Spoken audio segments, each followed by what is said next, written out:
सुना है ICSE board ने कृष्ण चंद्र जी की एक कहानी को सिलेबस से ही निकाल दिया, क्लास 10 के सिलेबस से निकाल दिया, ये कह के कि ये बच्चों के लायक नहीं है, बच्चे से समझ नहीं पाएंगे एंड ऑल दैट। और ये भी सुना है कि असली वजह है कि हमारे कुछ सियासतदान, हमारे कुछ पॉलिटिशियंस, नेता, उन्हें इस कहानी से थोड़ा डर लग रहा है। क्या है इस कहानी में जिससे उन्हें इतना डर लग रहा है? ये तो तब पता चलेगा जब कहानी पढ़ी जाएगी। सिलेबस से तो निकल गई है, अब पढ़ने में और भी ज़्यादा मज़ा आएगा। जामुन का पेड़, कृष्णचंद्र जी, 1961 में उसे पद्म भूषण से नवाजा गया था। कहानी कुछ ऐसी है। रात को बड़े जोर का अंधड़ चला। सेक्रेटेरिएट के लॉन में जामुन का एक पेड़ गिर पड़ा। सुबह जब माली ने देखा तो उसे मालूम हुआ कि पेड़ के नीचे एक आदमी दबा पड़ा है।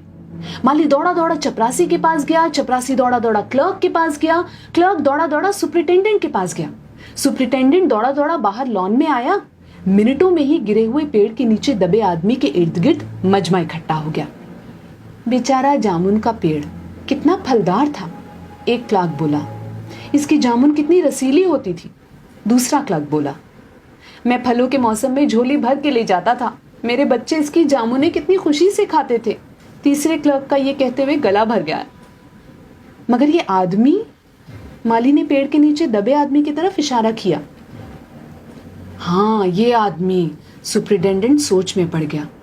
पता नहीं जिंदा है कि मर गया, एक चपरासी ने पूछा। मर गया होगा, इतना भारी तना जिसकी पीठ पर गिरे वो बच कैसे सकता है, दूसरा चपरासी बोला।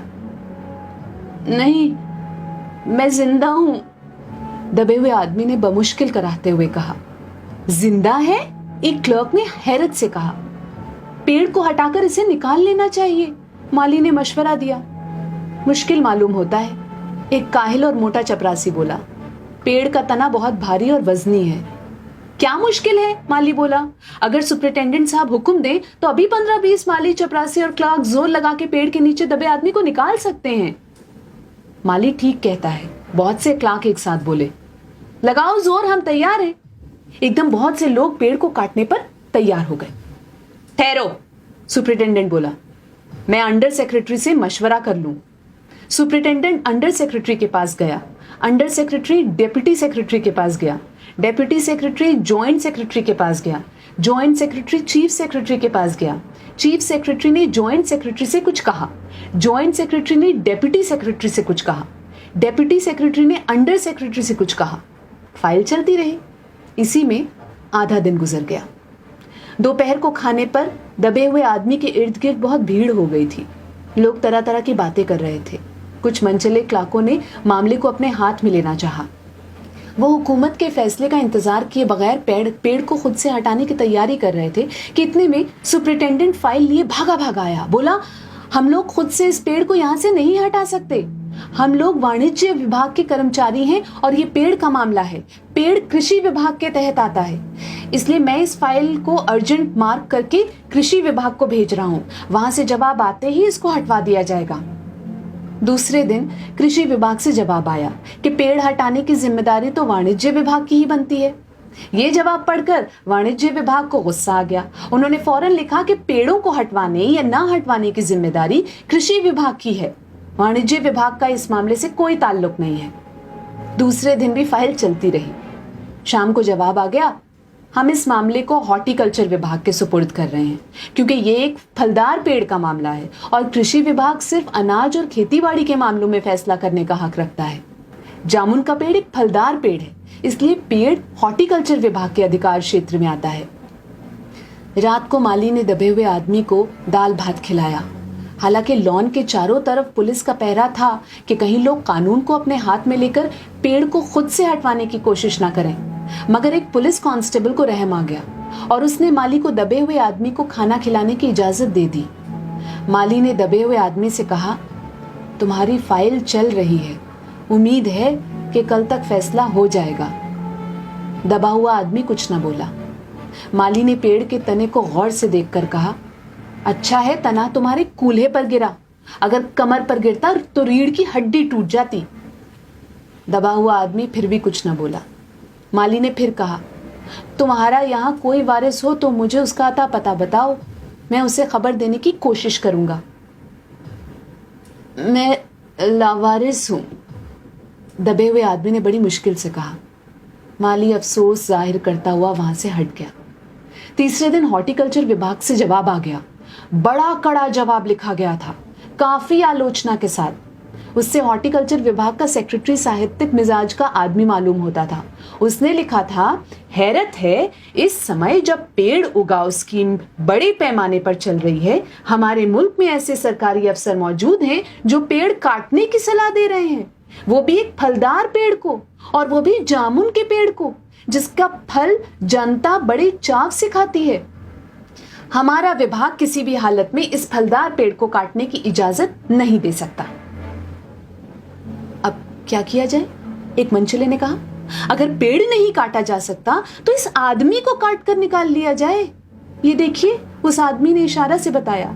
अगर इस आदमी को बीच में से यानी धड़ की जगह से काटा जाए तो आधा आदमी इधर से निकल आएगा और आधा आदमी उधर से बाहर आ जाएगा, और पेड़ भी वहीं का वहीं रहेगा। मगर इस तरह से तो मैं मर जाऊंगा, दबे हुए आदमी ने एतराज किया। यह भी ठीक कहता है, एक क्लर्क बोला। आदमी को काटने का नायाब तरीका पेश करने वालों ने एक पुख्ता दलील पेश की। आप जानते नहीं, आजकल प्लास्टिक सर्जरी के जरिए धड़ की जगह से इस आदमी को फिर से जोड़ा जा सकता है। अब फाइल को मेडिकल डिपार्टमेंट में भेज दिया गया। मेडिकल डिपार्टमेंट ने फौरन इस पर एक्शन लिया, और जिस दिन फाइल मिली उसने उसी दिन विभाग के उस सबसे काबिल प्लास्टिक सर्जन को जांच के लिए मौके पर भेज दिया।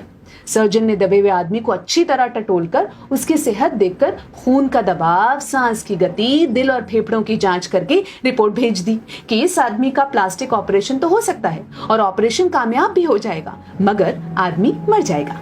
लिहाजा ये सुझाव भी रद्द कर दिया गया।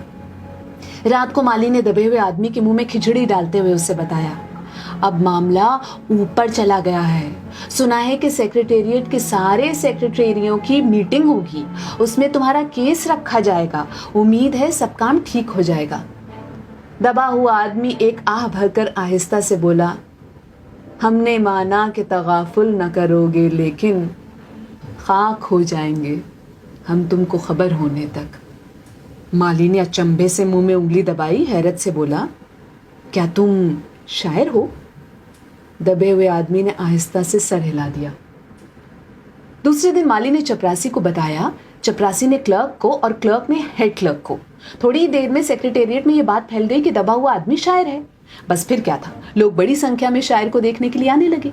इसकी खबर शहर में फैल गई और शाम तक मोहल्ले मोहल्ले से शायर जमा होने शुरू हो गए। सेक्रेटेरिएट का लॉन भांति भांति के शायरों से भर गया। सेक्रेटेरिएट के कई क्लर्क और अंडर सेक्रेटरी तक, जिन्हें अदब और शायर से लगाव था, रुक गए। कुछ शायर दबे हुए आदमी को अपनी गजलें सुनाने लगे। कई क्लर्क अपनी गजलों पर उनसे सलाह मशवरा मांगने लगे। जब ये पता चला कि दबा हुआ आदमी शायर है तो सेक्रेटेरिएट की सब कमेटी ने फैसला किया कि चूंकि दबा हुआ आदमी एक शायर है, लिहाजा इस फाइल का ताल्लुक ना तो कृषि विभाग से है और ना ही हॉर्टिकल्चर विभाग से, बल्कि सिर्फ संस्कृति विभाग से है। अब संस्कृति विभाग से गुजारिश की गई कि वो जल्द से जल्द इस मामले में फैसला करें और इस बदनसीब शायर को इस पेड़ के नीचे से रिहाई दिलवाई जाए। फाइल संस्कृत विभाग के अलग अलग सेक्शन में होती हुई साहित्य अकादमी के सचिव के पास पहुंची। बेचारा सचिव उसी वक्त अपनी गाड़ी में सवार होकर सेक्रेटेरिएट पहुंचा और दबे हुए आदमी से इंटरव्यू लेने लगा। तुम शायर हो? उसने पूछा। जी हां, दबे हुए आदमी ने जवाब दिया। क्या तखल्लुस रखते हो? अवस। अवस? सचिव जोर से चीखा, क्या तुम वही हो जिसका मजमुआए कलामे अक्स के फूल हाल ही में प्रकाशित हुआ है? दबे हुए शायर ने इस बात पर सिर हिलाया। क्या तुम हमारी अकादमी के मेंबर हो? सचिव ने पूछा। नहीं। हैरत है, सचिव जोर से चीखा, इतना बड़ा शायर, अवस के फूल का लेखक और हमारी अकादमी का मेंबर नहीं? उफ, कैसी गलती हो गई हमसे। कितना बड़ा शायर और कैसे गुमनामी के अंधेरे में दबा पड़ा है। गुमनामी के अंधेरे में नहीं, बल्कि एक पेड़ के नीचे दबा हुआ। भगवान के लिए मुझे इस पेड़ के नीचे से निकालिए। अभी बंदोबस्त करता हूं, सचिव फौरन बोला और फौरन जाकर उसने अपने विभाग से रिपोर्ट पेश की। दूसरे दिन सचिव भागा भागा शायर के पास आया और बोला, मुबारक हो, मिठाई खिलाओ, हमारी सरकारी अकादमी ने तुम्हें अपनी साहित्य समिति का सदस्य चुन लिया है। ये लो ऑर्डर की कॉपी। अरे मुझे मगर इस पेड़ के नीचे से तो निकालो, दबे हुए आदमी ने कर्राह कर कहा। उसकी सांस बड़ी मुश्किल से चल रही थी और उसकी आंखों से मालूम होता था कि वो बहुत कष्ट में है। ये हम नहीं कर सकते, सचिव ने कहा। जो हम कर सकते थे वो हमने कर दिया। बल्कि हम तो यहाँ तक कर सकते हैं कि अगर तुम मर जाओ तो तुम्हारी बीवी को पेंशन दिला सकते हैं। अगर तुम आवेदन दो तो हम ये भी कर सकते हैं। मैं अभी जिंदा हूं, शायर रुक रुक कर बोला। मुझे जिंदा रखो। मुसीबत ये है कि सरकारी अकादमी का सचिव हाथ मलते हुए बोला, हमारा विभाग सिर्फ संस्कृति से ताल्लुक रखता है। आपके लिए हमने वन विभाग को लिख दिया है, अर्जेंट लिखा है। शाम को माली ने आकर दबे हुए आदमी को बताया कि कल वन विभाग के आदमी आकर इस पेड़ को काट देंगे और तुम्हारी जान बच जाएगी। माली बहुत खुश हुआ। हालांकि दबे हुए आदमी की सेहत जवाब दे रही थी, मगर वो किसी न किसी तरह अपनी जिंदगी के लिए लड़े जा रहा था। कल तक सुबह तक किसी न किसी तरह उसे जिंदा रहना है। दूसरे दिन जब वन विभाग के आदमी आरा कुल्हाड़ी लेकर पहुंचे तो उन्हें पेड़ काटने से रोक दिया गया। मालूम हुआ कि विदेश मंत्रालय से हुक्म आया है कि इस पेड़ को न काटा जाए। वजह यह थी कि इस पेड़ को 10 साल पहले पिटोनिया के प्रधानमंत्री ने सेक्रेटेरिएट के लॉन में लगाया था। अब ये पेड़ अगर काटा गया तो इस बात का पूरा अंदेशा था कि पिटोनिया सरकार से हमारे संबंध हमेशा के लिए बिगड़ जाएंगे। मगर एक आदमी की जान का सवाल है, एक क्लर्क गुस्से से चिल्लाया। दूसरी तरफ दो हुकूमतों के ताल्लुकात का सवाल है। दूसरे क्लर्क ने पहले क्लर्क को समझाया, और ये भी तो समझ लो कि पिटोनिया सरकार हमारी सरकार को कितनी मदद देती है। क्या हम इनकी दोस्ती की खातिर एक आदमी की जिंदगी को भी कुर्बान नहीं कर सकते? शायर को मर जाना चाहिए? बिल्कुल। अंडर सेक्रेटरी ने सुपरिटेंडेंट को बताया। आज सुबह प्रधानमंत्री दौरे से वापस आ गए हैं। आज 4 बजे विदेश मंत्रालय इस पेड़ की फाइल उनके सामने पेश करेगा। वो जो फैसला देंगे वही सबको मंजूर होगा। शाम 4 बजे खुद सुपरिटेंडेंट शायर की फाइल लेकर उसके पास आया। सुनते हो? आती है खुशी से फाइल लहराते हुए चिल्लाया। प्रधानमंत्री ने पेड़ को काटने का हुक्म दे दिया है और इस मामले की सारी अंतर्राष्ट्रीय जिम्मेदारी अपने सर ले ली है। कल ये पेड़ काट दिया जाएगा और तुम इस मुसीबत से छुटकारा पालोगे। सुनते हो? आज तुम्हारी फाइल मुकम्मल हो गई। सुपरिटेंडेंट ने शायर के बाजू को हिलाकर कहा। मगर शायर का हाथ सर्द था, ठंडा पड़ चुका था। आंखों की पुतलियां बेजान थी और चींटियों की एक लंबी कतार उसके मुंह में जा रही थी। उसकी जिंदगी की फाइल मुकम्मल हो चुकी थी।